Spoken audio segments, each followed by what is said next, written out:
The Chicago Cubs. I've been a fan of this team for as long as I can remember. Sitting on my dad's lap, watching Ryne Sandburg, Shawon Dunston, Andre Dawson, and the Penguin, Ron Say. And throughout the years, I've passed this love of the Cubs on to Jami and our kids as well. Now, each year, minus the crazy year, we try to get to at least one game at Wrigley Field.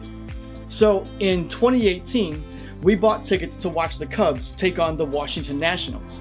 Now, at that time, Bryce Harper played for the Nationals. So I purposely bought tickets in the Bleacher section right behind where he was playing in right field.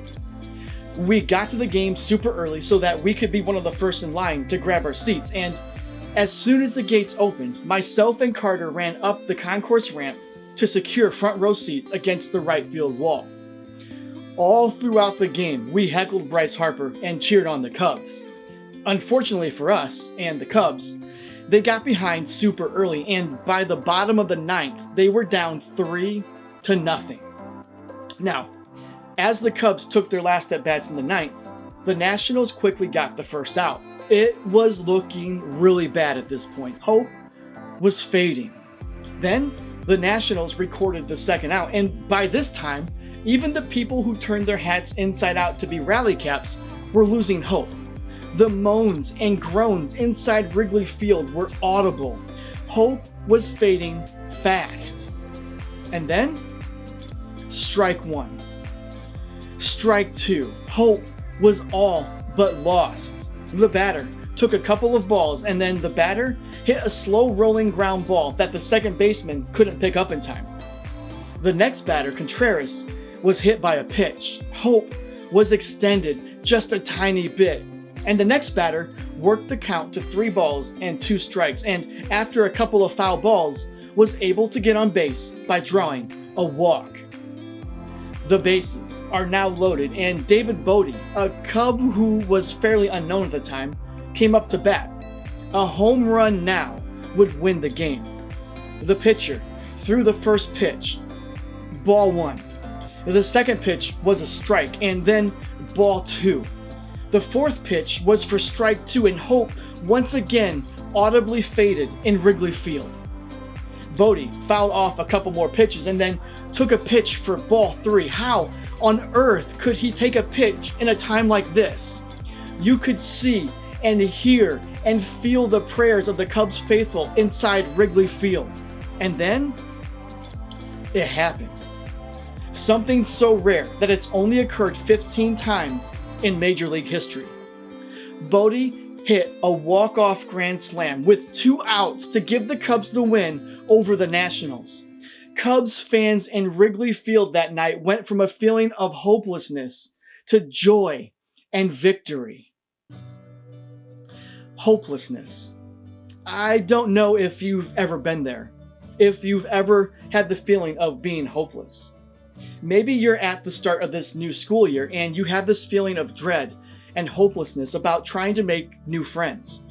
Maybe you look out into the world and see all of the chaos and hurt and despair, and it overwhelms you to the point of feeling hopeless about humanity. Maybe you look at your relationship with your husband or wife or your kids, and you feel the arguments and hurt deep inside, and you don't know how to make things better, how to get to a better place. Maybe you look at your own life and you just feel hopeless. I get it, but more importantly, God gets it too. And He sees you in your hopelessness and has created a way to take you from hopeless to hopeful. Check this out. It's found in 1 Chronicles chapter 4, verses 9 and 10. And it says this: Jabez was more honorable than his brothers. His mother had named him Jabez, saying, I gave birth to him in pain. Jabez cried out to the God of Israel, Oh, that you would bless me and enlarge my territory. Let your hand be with me and keep me from harm so that I will be free from pain. And God granted his request. We don't know a bunch about Jabez. This is the only time that we read about him in the Bible. But these two small verses tell us two important things. First, the Bible tells us that he's more honorable than his brothers. We don't know how much more. We don't know if his brothers were horrible people or not. It just says that he's more honorable. And that's a really important statement considering the situation we find Jabez in. You see, his mother gave him the name Jabez because she gave birth to him in pain. The name Jabez literally means pain and sorrow. Now, in the Jewish culture, it's common to give symbolic names to a child. Additionally, in the Jewish culture, the name of a person could also foretell his future. And so, the mother of Jabez literally gave a vision of what her son's life would be like. A life filled with sorrow and pain. I wonder what Jabez was thinking and feeling. He didn't choose to be in this position. He didn't choose his name. But Jabez did choose whom he called out to. And as a result, Jabez went from hopeless to hopeful. But how? How did this happen? How did Jabez go from hopeless to hopeful? Well, first, Jabez called out to the God of Israel, the one true God, and asked that God would bless him. He wasn't shy about it.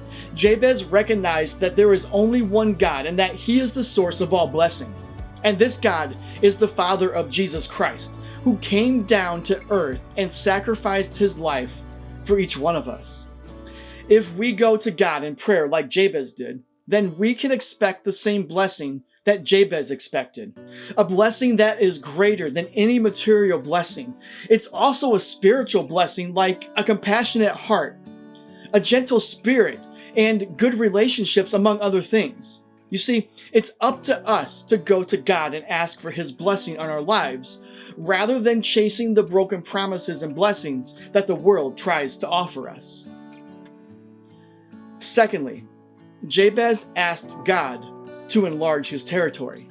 Now, some people think that Jabez was asking for more land, that he was asking God to enlarge his physical territory, but this isn't what he was asking.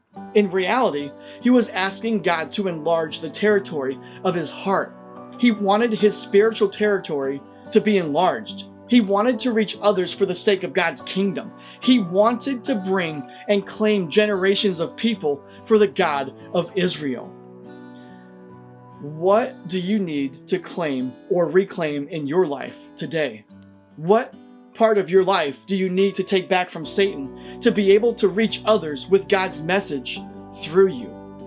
You see, we need to go to God to reclaim those areas in each of our lives. Third, Jabez asked for God's hand to be with him. Jabez recognized that he needed God's help to lead him in the right direction. He knew that God could and would lead him on the right path in life and keep him on the path that is good. Jabez also knew that the blessings can only be good things when they are from God's hand. He also knew that blessings can become curses if they aren't from God himself. And the same is true for our lives as well.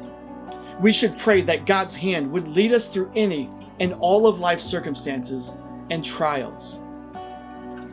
And fourth, Jabez asked that God would keep him from harm so that he would be free from pain.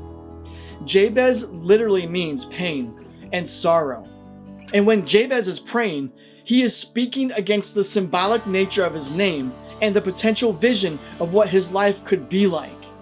He's also letting go of the shame that comes along with his name as well.